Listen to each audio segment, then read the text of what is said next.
So the program that we had before, let me also do this.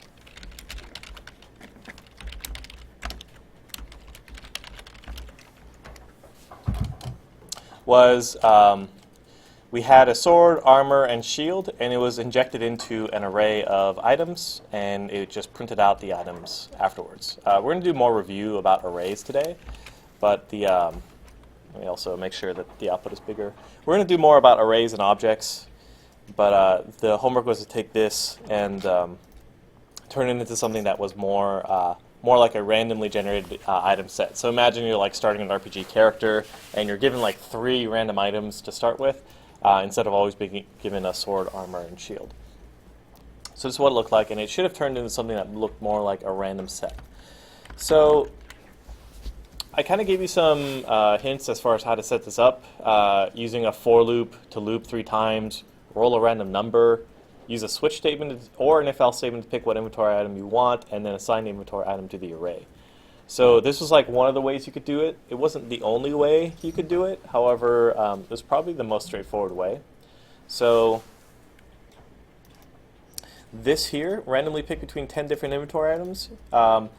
It actually, I kind of wanted you to break it down. So the problem here is that there's 4 actual parts to this assignment, and by doing each part kind of like separately, you should be able to eventually end up with the answer. And so here you can see the pattern that's used here for the inventory, where we actually just give it a sword, armor, and shield, and then we increase the number of items every time we actually add one of these to the array with this plus plus operator, and then we print it all out at the end. So what I wanted to do was have a for loop that loops 3 times and do this thing 3 times inside of a for loop. So for instance, if I set up a for loop here, and I loop 3 times, and I just give myself 3 swords, I should see 3 swords in my inventory. As opposed to doing each one on a separate line, by writing a for loop that does it all for me, I should see the same 3 items here. So this is like the first place to start, which is instead of having the same line multiple times, just do it once. And this thing that we assign here is what we're going to change based on a random number that we have. So what I want to do is include the normal headers for random number generation. And I'm going to do my seeding of the random number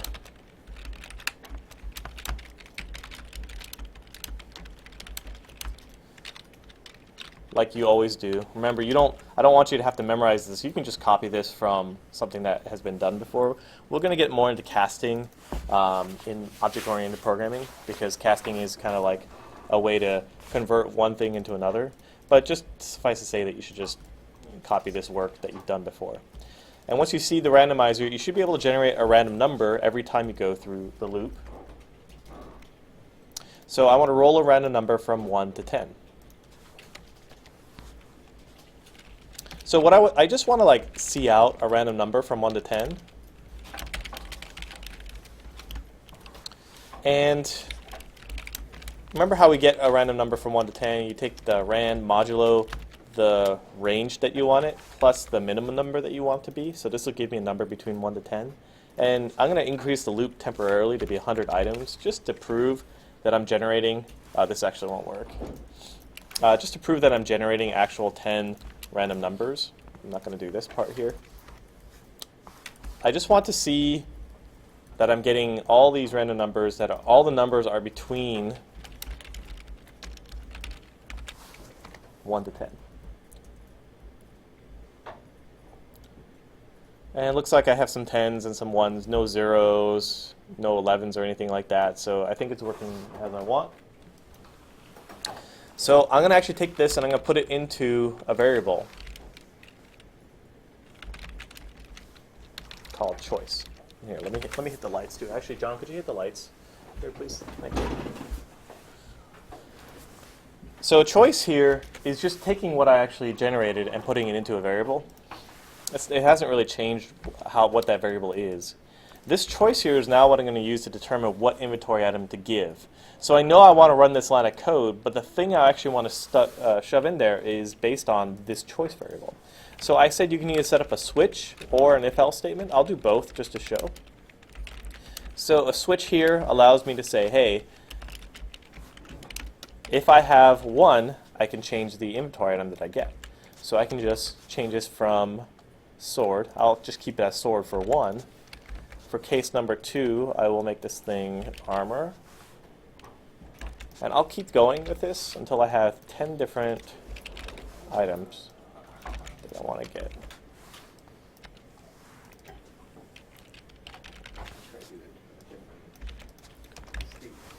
I'm going to show you guys more ways to do this too.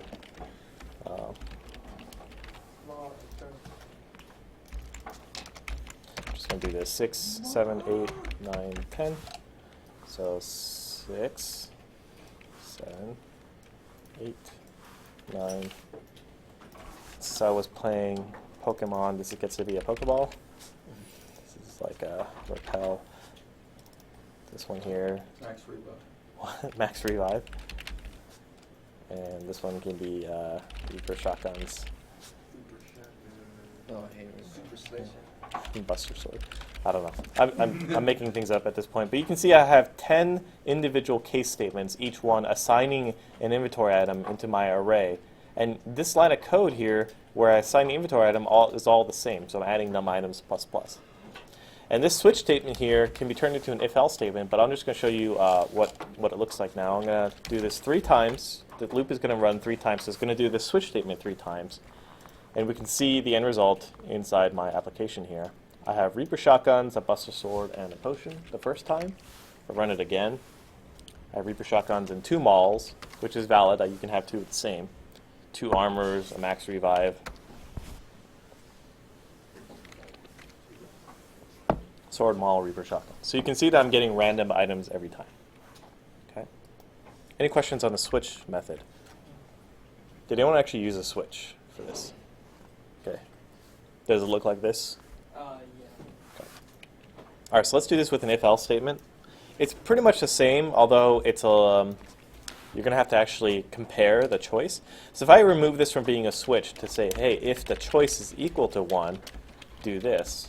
I don't need the break statements anymore. And you just go ahead and you convert this to have if-else statements for every one.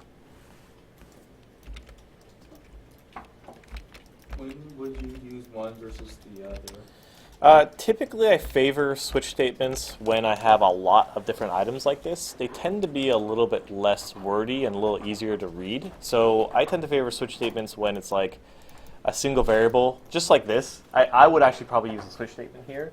And I tend to use if-else statements if my conditions aren't all the same. Like if I'm not just comparing a single value, if I'm, say, comparing multiple things, so I have multiple conditions in my if statement, or I don't want to necessarily test, I want to test like greater than or equal to, for instance. Like if I wanted to do this, I can't do that doing a switch statement. So I tend to favor switch statements if I actually get away with being able to compare direct results here.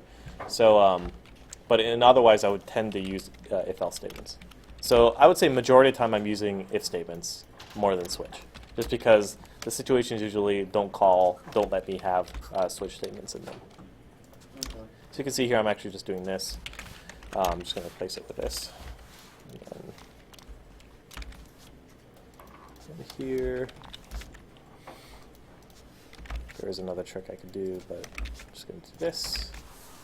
And then now I have my else, and I just have to go through and fix up all of these numbers 4, 5, 6, 7, 8, 9. And I don't actually need to have an else if here. I could add an else if choice equals 10, just in case.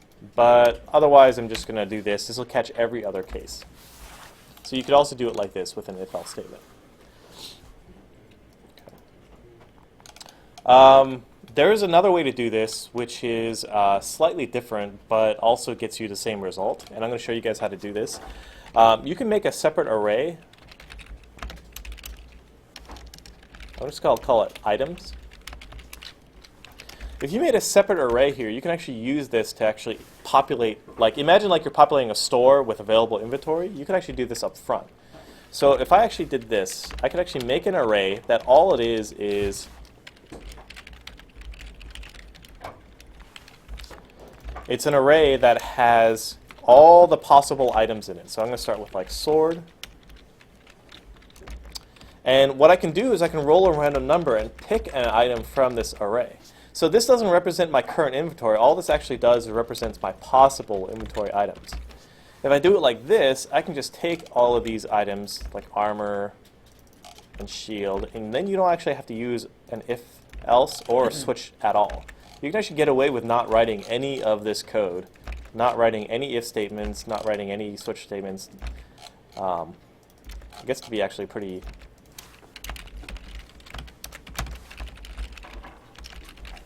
straightforward. And the way you do that is you just delete all this if-else. And see how I have all these items now in this array here? What I can do is I can say, hey, inventory num items plus plus be equal to the items array at the choice. What does this do? It lets me pick from this array. I randomly pick one of these items and get back a string. I take that result and I shove it back into my actual real inventory. So I'm effectively buying an item from the inventory store. You can even take this down into one line here, like so. Shove that variable right in there, and you'll get the same result. You'll be pulling the array for what possible items you have. So let me show you what this looks like. And this is actually probably the best way to do this if you had to do this in like production. This makes it so that you can easily add new inventory items without having to worry about updating that if statement every time. So you guys can see, I'm going to just pin this here. So there's my items. So you can see here I have a huge list of all the possible items I could pick from.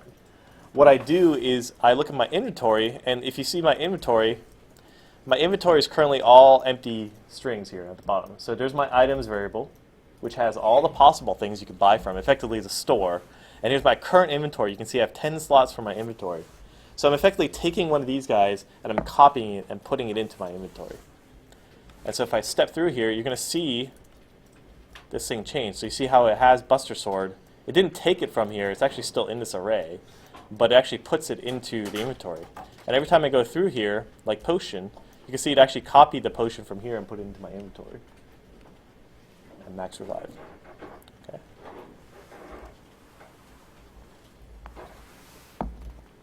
Questions on this? So this method here actually utilizes two arrays to get what you need, and then pulls from one array and puts it into the other.